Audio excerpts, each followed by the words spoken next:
네, 이번엔 용산구청입니다. 참사 당일에 집에 가는 길에 현장을 둘러봤다. 그런데 문제가 없었다라고 말했던 박희영 용산구청장의 해명이 거짓말이었던 것으로 밝혀졌습니다. 구청 측이 참사 당일에 운영했다던 상황실은 사실상 당직실의 개념이었던 걸로 밝혀졌고, 참사 이후 뒤늦게 설치한 상황실에 대해서는 부실 대응 의혹이 일고 있습니다.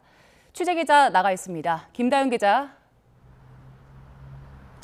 네, 서울 용산구청에 나와 있습니다. 네, 박희영 용산구청장, 참사 이후에 어떤 행보 보이고 있습니까? 네, 취재진은 박희영 용산구청장을 만나기 위해 청사와 자택을 수차례 방문했지만 결국 만날 수 없었습니다. 구청 관계자는 박 구청장이 사태 수습을 위해 현재 청사 안에서 생활하고 있어 만나기 어려울 거라고 설명했습니다. 박 구청장이 어떤 책임을 질 것인지 명확히 밝히지 않은 채 언론 노출을 피하면서 책임을 회피한다는 비판이 나오고 있습니다. 네, 그런데 그 참사 당일 행적에 대해서는 용산구청이 말을 바꿨다면서요?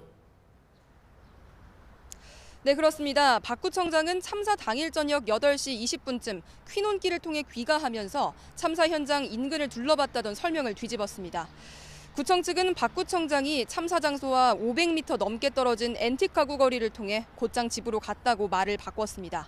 기본소득당도 보도자료를 내고 용산구청이 재난 상황에 대응하기 위해 이태원 참사 전부터 설치했다던 상황실이 사실상 존재하지 않았다고 지적했습니다.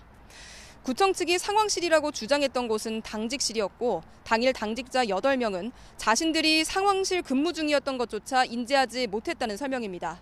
이에 대해 구청 측은 상황실과 당직실이라는 용어를 혼용하면서 오해가 생긴 거라며 참사 이후에 재난대책 상황실을 운영했다고 해명했습니다. 하지만 참사 이후 설치된 상황실은 실종자 신원 확인 관련 문의에 수차례 알 수 없다고 답변한 사실이 드러나 부실 대응 논란도 일고 있습니다.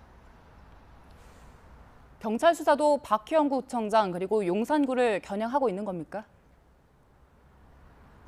네, 경찰청 특별수사본부는 구청장실을 2차례 걸쳐 압수수색하고 구청 직원들을 소환 조사하는 등 수사에 속도를 내고 있습니다. 어제에 이어 오늘도 용산구청 직원 여러 명을 불러 참고인 조사를 진행하고 있는데요. 특수본은 먼저 박 구청장이 앞서 3차례나 진행된 헬로윈 대책회의에 참석하지 않는 등 사전 준비를 소홀히 했다고 의심하고 있습니다. 참사 당일 구청장과 구청의 대응이 적절했는지도 집중적으로 들여다보고 있습니다. 구청 측은 참사 다음 날인 보도 자료를 내고 박 구청장이 참사 당일 밤 11시부터 긴급 상황실을 설치하고 비상대책 회의를 열었다고 설명했는데요. 하지만 이 시간에 박 구청장은 회의에 참석한 게 아니라 참사 현장에 있었던 걸로 확인됐습니다. 이에 대해 구청 측은 보도자료를 작성하는 과정에서 실수가 있었다고 해명했습니다.